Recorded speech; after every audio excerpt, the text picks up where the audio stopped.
안녕하십니까. 두 번째 파트 엔진의 구조와 작동 원리 학습을 시작하겠습니다. 엔진은 뭘까요? 엔진. 아주 핵심이죠. 그래서 두 번째 파트에 위치해 있는 건데요.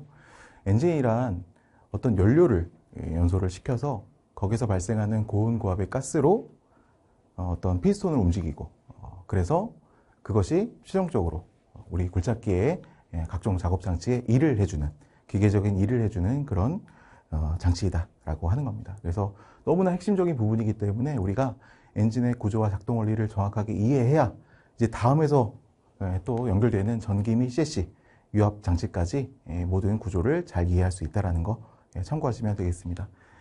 핵심 테마 이론 및 기출에서요, 네 가지의 구성 요소가 있는데, 저는 아주 기본적인 거죠. 굴착기 엔진 개요를 통해서 함께 학습을 진행해 보도록 하겠습니다. 자, 먼저 이제 학습 목표를 보겠습니다. 첫 번째입니다. 엔진 기초 및 엔진의 분류 부분에서 매회 한두 문제 정도 출제가 됩니다. 그래서 엔진에 대한 기초를 아는 것이 너무나 중요하다는 것이고요. 두 번째입니다. 특히 4행정 사이클과 2행정 사이클의 엔진의 비교는 항상 출제되는 영역이므로 충분히 학습해야 합니다. 그래서 우리가 보통 이제 작업 장치라고 하는 굴착기 부분에서는 4행정 사이클을 채택해서 사용을 하고 있습니다. 그래서 4행정 사이클을 정확하게 이해하는 것도 중요한데, 그것은 이제 문제풀이를 통해서 우리가 알아볼 예정입니다. 세 번째입니다. 내연 엔진의 열 역학적 사이클 부분에서도 가끔 출제되므로 오토 사이클, 디젤 사이클 및 사바테 사이클 등을 이해하고 암기해야 합니다. 그래서 굉장히 기사 수준의 해박한 지식을 원하는 게 아니기 때문에 각각의 사이클이 무엇인지를 이해하고 넘어가는 정도만 그렇게 알고 이해하시면 되겠습니다. 자, 첫 번째 문제입니다. 굴착기 엔진 개요, 엔진 기초. 열 에너지를 기계적 에너지로 변환시켜주는 장치는, 아주 엔진의 기초를 이야기를 하는 거겠죠. 그래서 엔진입니다. 엔진. 엔진이란 연료를 연소시켜 얻어지는 열 에너지를 기계적 에너지로 바꿔주는 장치로서 외연 엔진과 내연 엔진으로 구분된다. 그래서 이 그림을 보시면 우리가 일반적으로 굴착기나 지게차나 각종 동력을 구비한 장치는 이렇게 내연 엔진을 채택하고 있습니다. 그런데 외연 엔진은 왜 있을까요? 연소를 시켜주는 장치가 외부에 있죠. 그래서 대형 설비 또는 선박 이런 데서 외연 엔진을 채택하고 있다는 것도 참고하시면 되겠습니다. 내연 엔진의 종류에 해당하지 않는 것은, 그래서 여기 굉장히 많이 나와 있지만 너무나 문제가 쉽습니다. 왜냐하면 외연 엔진이란 엔진이 외부에 설치된 연소 장치에서 연료를 연소시켜 열 에너지를 얻는다. 그래서 이것을 외연 엔진이라고 하는데, 종류가 왕복 운동형인 증기 엔진과 회전 운동형인 증기 터빈, 이 두 가지가 있습니다. 그러면 증기 엔진과 증기 터빈 두 가지만 잘 기억을 하면 이것은 외연 엔진이고, 그 나머지가 뭐겠습니까? 다 내연 엔진이라는 거죠. 그래서 디젤 엔진, LPG 엔진이 있는데, 이 제트 엔진이 뭐냐면, 이 제트라는 게 이제 분사하다, 이런 거예요. 그래서 어떤 고속 분사를 통해서 엔진을 활용하는 그런 부분에 사용되고 있다라는 것도 참고하시면 되겠습니다. 그래서 정답은 증기 엔진, 증기 터빈 이런 것들은 이제 외연 엔진이고, 나머지는 다 내연 엔진이다, 이렇게 기억하시면 되겠죠. 엔진에서 피스톤의 행정이란, 그렇죠? 스트로크라고 하는데요. 행정, 스트로크. 이 행정이란 한자어는 그 단일행, 순서정, 이런 식으로 어떤 부분에 이제 왕복해서 다니는 그런 행정을 이야기를 하고 있습니다. 자, 그래서 상사점과 하사점 사이의 길이를 이제 이야기를 하고 있는데, 이 그림으로 이해를 하시면 되겠습니다. 피스톤이 이 연소실 요 끝에 상부에 위치가 되어 있으면 상사점, 그리고 피스톤이 아래로 쭉 내려와서 하부에 위치해 있으면 이게 하사점. 그래서 행정이라고 하는 것은 상사점과 하사점의 길이다, 거리다, 이렇게 생각을 하시면 되겠습니다. 디젤 엔진의 압축비를 계산하는 공식으로 옳은 것은, 자, 일단 압축비가 무엇인지 이해하는 게 중요하겠죠. 압축이라고 하는 것은 연소실에 어떤 뭐 혼합기나 혼합된 연료와 뭐 공기나 아니면 공기가 들어왔을 때 얼마만큼 압축해서 요 연소실 체중만큼 남기느냐. 그래서 뭐 예를 들어서 압축비가 10대 1이라고 하는 것은 10이라는 공기를 하나로 1로 압축했다라는 그런 것을 이야기를 하는 겁니다. 그래서 이 압축비는 연소실 최적분의 행정최적 더하기 연소실 최적이다라고 하는 것인데요. 이 그림으로 설명드리겠습니다. 예를 들어 이제 디젤 엔진이라고 한다면 이 피스톤이 내려갈 때 이제 공기가 들어옵니다. 그렇죠? 공기가 쭉 들어와서 여기 채워져요. 자, 그러면 피스톤이 쭉 올라가면서 상사점에 이릅니다. 그러면 요 안에만큼 이제 압축이 되는 거겠죠. 그러면 당연히 압축비를 구할 때는 요 연소실 최적분에 그렇죠? 요 행정 최적과 요 연소실 최적을 더한 값으로 이렇게 나누게 된다면 어떻게 되겠습니까? 압축비가 구해진다라는 거죠. 그래서 그림으로 잘 기억해 놓으시면 나중에 문제풀이 할 때도 쉽게 풀 수가 있다는 겁니다. 자, 이제 두 번째입니다. 내연 엔진의 분류. 디젤 엔진의 착화 방법이 무엇일까요?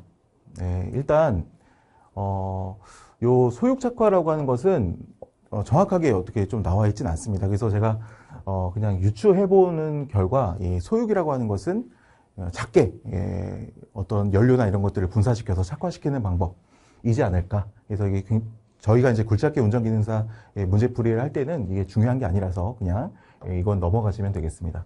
자, 이제 나머지를 보시면요.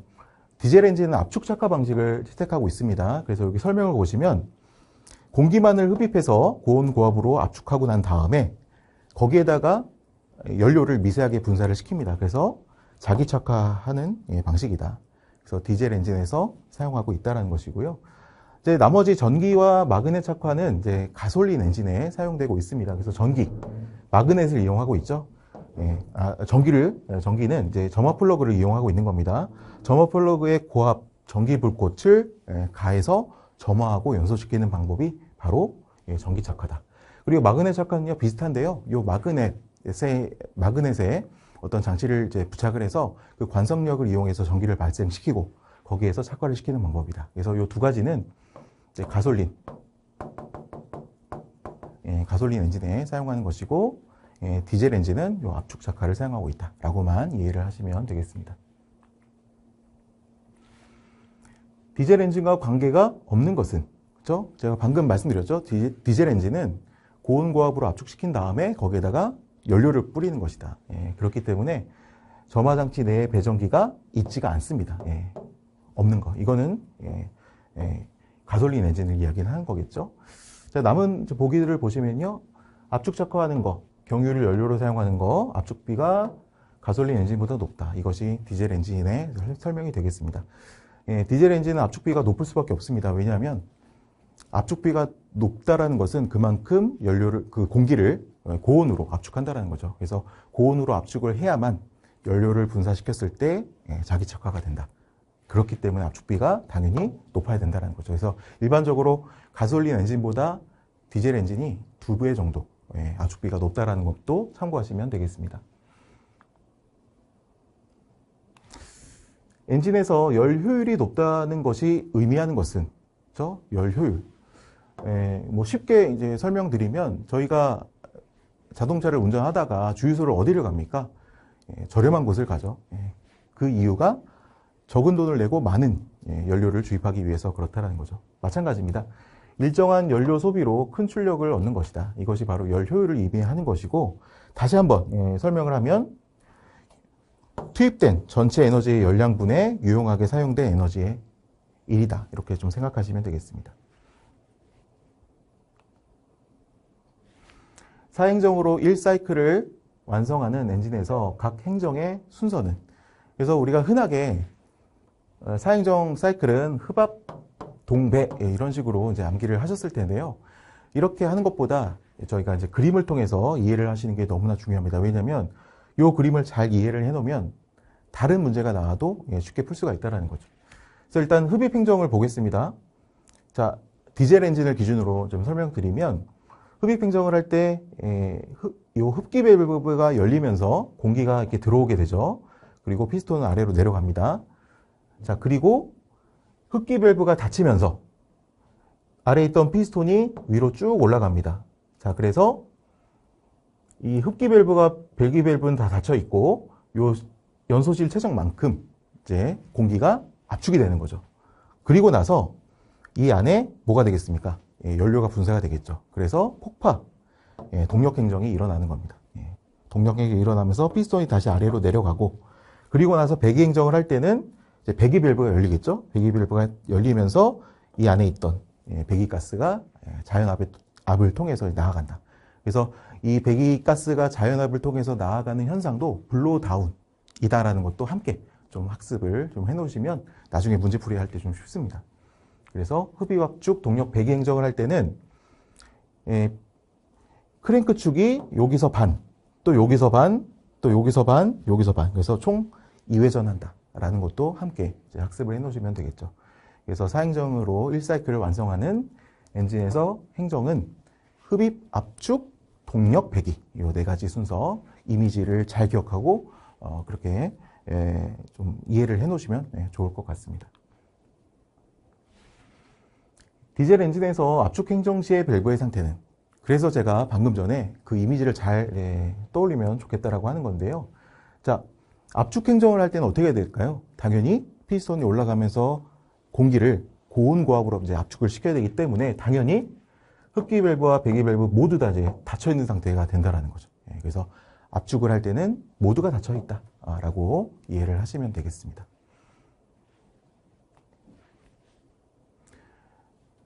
사행정 사이클 엔진의 특징으로 틀린 것은, 자, 일단 정답은 4번인데요. 블로바이가 적어서 최적 효율이 높고 연료 소비가 많다가 아니죠.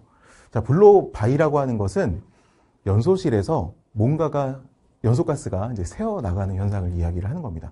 그러면 연소가스가 새어나가지 않는다는 것은 당연히 최적 효율이 좋다라는 거죠.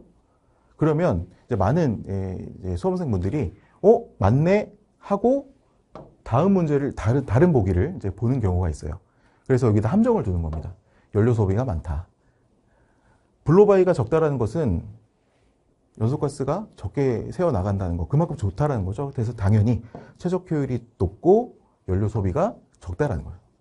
그래서 문제가 있으면 보기를 끝까지 읽고 선택하는 것도 너무나 중요합니다. 자, 그럼 이제 남은 이제 보기들을 보시겠습니다. 사행정 사이클의 특징입니다. 넓은 범위의 속도 변화가 가능하다. 그리고 각각의 행정이 완전히 구분되어 동작이 확실하다. 왜 그럴까요? 이 사행정 사이클은요, 흡입, 압축, 동력, 배기 행정이 각각 분리가 되어 있고 각각의 행정이 충분한 시간을 갖고 있기 때문에 넓은 범위의 속도 변화나 또 동작이 확실한 이런 장점이 있어요. 또 그리고 시동도 쉽고 실화라고 하는 것은 불이 붙지 않는 겁니다. 그런 실화 발생률이 낮다. 자, 그래서 사행정 사이클의 엔진의 특징을 우리가 기억할 때는 대부분이 좋아요. 그러니까 다 좋아요. 다 좋다라고 생각하시면 되고, 남은 하나, 밸브 기구가 복잡하여 부품 수가 많고 충격이나 기계적 소음이 많다. 그러니까 단점이 이거예요. 너무나 다 좋은데 부품이 많다 보니까 복잡하고 그리고 소음이 많다. 라는 정도만 좀 기억을 해놓으시면 사행정 사이클의 엔진의 문제는 쉽게 풀 수가 있다는 겁니다.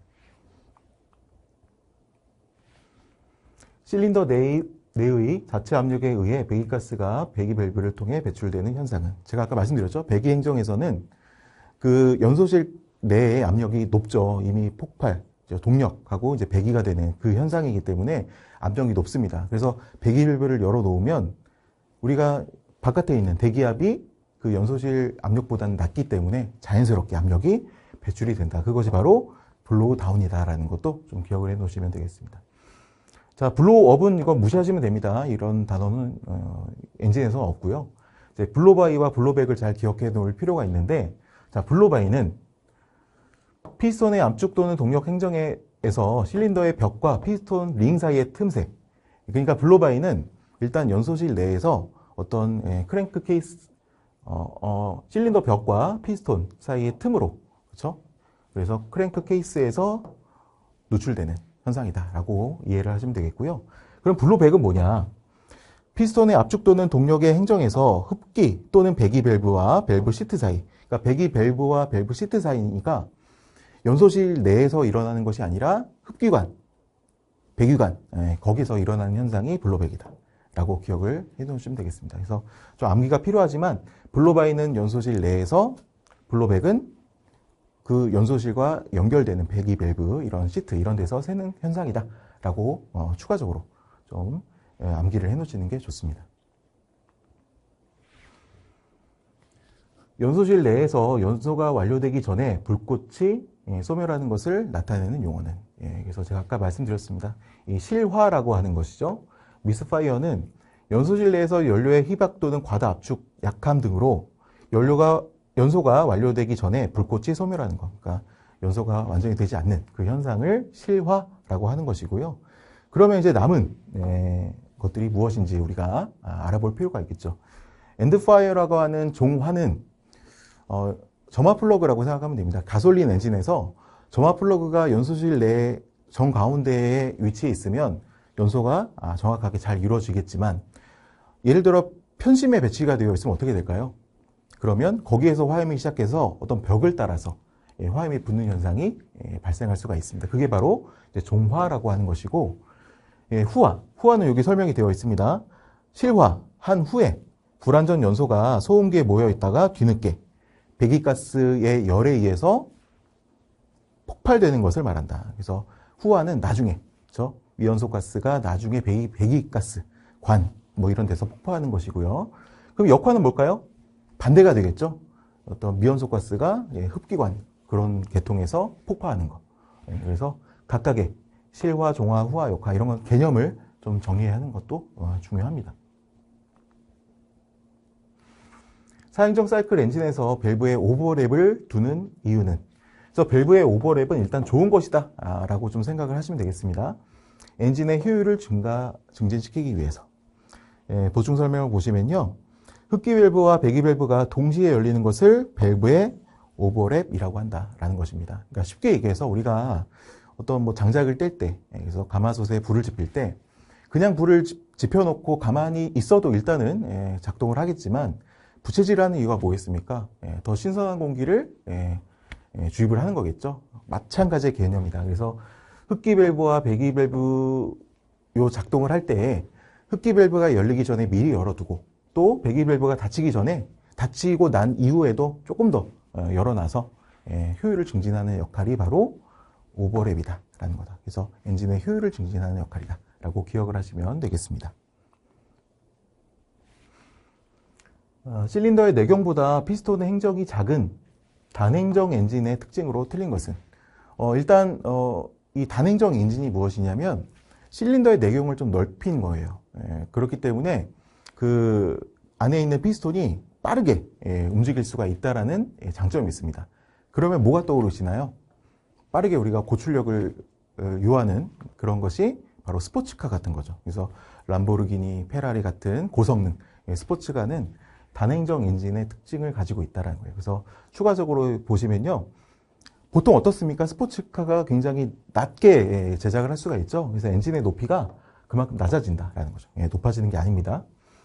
자, 그리고 엔진의 길이가 길어진다라는 거죠. 그만큼 낮아진 만큼 엔진의 길이를 좀 길게 해야 되는 특성도 있고, 그러나 이제 흡배기 밸브의 지름을 크게 할 수 있어서 더 많은 공기를 들어오고 나아갈 수 있게끔 그렇게 해서 성능을 좀 더 높이는 그런 엔진의 특징이다라고 하는 건데, 다만 단행정 엔진의 단점을 좀 두자면 피스톤이 과열하기 쉽습니다. 그만큼 면적이 넓어서 피스톤 자체의 그 폭발하는 압력이 굉장히 높게 형성이 될 수밖에 없기 때문에 피스톤이 과열하기 쉬워요. 그래서 냉각을 할 수 있는 그런 기술들을 더 요하는 것이 이 단행정 엔진의 특징이다라고 좀 기억을 하시면 되겠습니다. 그래서 여러 문제들이 나오겠지만 어쨌든 엔진의 높이가 높아지는 것이 아니라 낮아지는 특성을 가지고 있다는 거 꼭 좀 기억을 해주시면 되겠습니다. 6기통 엔진이 4기통 엔진보다 좋은 점이 아닌 것은, 당연히 기통수가 많다는 건 뭘까요? 실린더가 많아진다는 거죠. 그러면 실린더가 각각 부담하는 그 역할들이 있다. 그러면 다 같이 분담을 하기 때문에 더 효율이 좋아질 수밖에 없죠. 그래서 모든 게 다 좋습니다. 진동이 적거나 가속이 원활하고 신속하거나 또한 저속 회전, 처음에 딱 시동을 걸었을 때도 굉장히 출력이 높아요. 그러나 단점은 뭐겠습니까? 당연히 실린더가 많아질수록 구조가 복잡하고, 그렇죠? 제작비가 비쌀 수밖에 없죠. 그래서 기동수가 많을수록 모든 게 다 좋지만 이렇게 비싸고 복잡한 단점이 있다라는 것만 좀 기억해 주시면 되겠습니다. 이제 내연 엔진의 열 역학적 사이클, 사이클의 이해를 좀 하시고 넘어가시면 되겠습니다. 내연 엔진의 열 역학적 사이클 중 일정한 압력 상태에서 연소가 되는 거. 이미 정답이 나왔죠? 일정한 압력이 뭐겠습니까? 정압이죠, 정압. 그래서 정압 사이클을 이야기를 하는 것이고요. 이것이 바로 디젤 사이클을 이야기를 하고 있다는 겁니다. 그래서 이 정압 사이클, 디젤 사이클을 좀 쉽게 좀 이해를 시켜드리면, 일단 0번부터 1번의 과정이 뭐겠습니까? 이제 공기를, 피스톤이 내려오면서 공기를 이제 흡입하는 과정이에요. 그러니까 당연히 최적이 쭉 늘어납니다. 그리고 나서 뭘 합니까? 이제 압축을 시키는 거죠, 압축. 압축을 쭉 시킵니다. 그래서 공기의 최적은 줄어들지만 온도와 압력이 쭉 상승을 하는 거죠. 상승을 시킨 다음에 요 2번과 3번이 뭐겠습니까? 이제 연료를 분사하는 과정이에요. 그래서 일정한 압력으로 연료를 쭉 분사를 시켜서 그 행정을 이제 이루게 된다는 거죠. 자, 그러면 일정한 압력으로 쭉 밀어낸다는 건 뭐겠습니까? 당연히 안정성이 있다는 거죠. 그래서 대부분의 어떤 뭐 굴착기, 지게차, 각종 이 디젤 기관을 갖고 있는 장비들은 어떤 힘을 갖고 있거나 또한 어떤 굉장히 고성능의 일을 할 때 그렇게 적합한 장치이다라고 생각을 하시면 되겠고요. 자, 그리고 3번과 4번의 과정은 이제 피스톤의 일입니다. 그래서 폭발이 일어나면서 피스톤을 쭉 밀어내는 거죠. 그러면서 이제 일을 하게 되는 것이고, 그리고 나중에 4번부터 1번은 뭐겠습니까? 이제 배기 밸브. 그래서 이제 압력이 낮아지면서 이제 배기 밸브가 열리면서 블로우 다운 현상이 일어난다라는 것이죠. 그래서 정압 사이클의 그런 사이클에 관한 이해를 하시는 것이 너무나 중요하다라는 것도 좀 말씀을 드립니다. 내연 엔진의 열 역학적 기본 사이클 중 열량의 공급과 엔진 수명 및 최고 압력의 억제에 의한 실제 열 효율의 비교로 옳은 것은, 말을 되게 복잡하게 해놨지만 요 각 사이클 중에서 어떤 게 제일 효율이 좋냐라는 걸 물어보는 거예요. 자, 일단 요 사바테 디젤 오토 사이클 순으로 이제 효율이 좋다라는 것만 좀 기억하시면 되겠고요. 정압 사이클은 제가 방금 이제 설명을 드렸고, 요 정적 사이클, 요 오토 사이클을 잠깐 설명을 드리면 똑같습니다. 공기를 흡입해서 이제 압축을 하는데, 이 오토 사이클은 고온고압으로 압축시킬 필요가 없습니다. 왜 그럴까요? 당연히 점화 플러그가 있기 때문에 그렇다는 거죠. 그래서 일단은 압축을 하고 난 다음에 점화 플러그로 착화를 시켜서 압력을 올리고, 그리고 나서 이제 동력 행정을 하면서 피스톤이 일을 한다라는 거, 그리고 나중에 배기 과정이 있다라는 거, 이 정도만 좀 기억을 하시면 되겠습니다. 자, 그래서 요 합성 사이클이라고 하는 사바테 사이클이 가장 효율이 좋은 이유가 요 정압과 정적 사이클의 어떠한 혼합 사이클이다, 이렇게 보시면 되겠습니다.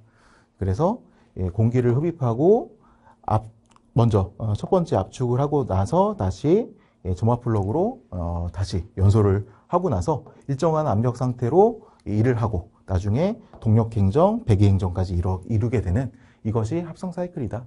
그래서 두 가지의 어떤 장점을 잘 섞어 놓은 그런 장치이기 때문에 제일 효율이 좋고, 그리고 디젤, 그리고 오토 사이클, 요 순으로 효율이 좋다라는 것만 좀 기억을 하시면 되겠습니다. 네, 이렇게 해서 두 번째 파트인 엔진의 구조와 작동 원리까지 학습을 해봤습니다. 어떻습니까? 이렇게 문제를 풀 때 문제와 정답식으로만 보는 것도 합격을 할 수 있는 길이긴 하지만, 어쨌든 남은 보기들도 한 번씩 다시 풀이를 해가면서 문제 풀이를 한다면 파트 1부터 시작해서 파트 6까지 여러분들이 계속해서 이해하는 과정에서 더욱더 쉽게 문제를 접근할 수 있다는 거 좀 참고해 주시면서 이제 세 번째 파트인 전기 및 CC 장치에서 다시 뵙도록 하겠습니다. 감사합니다.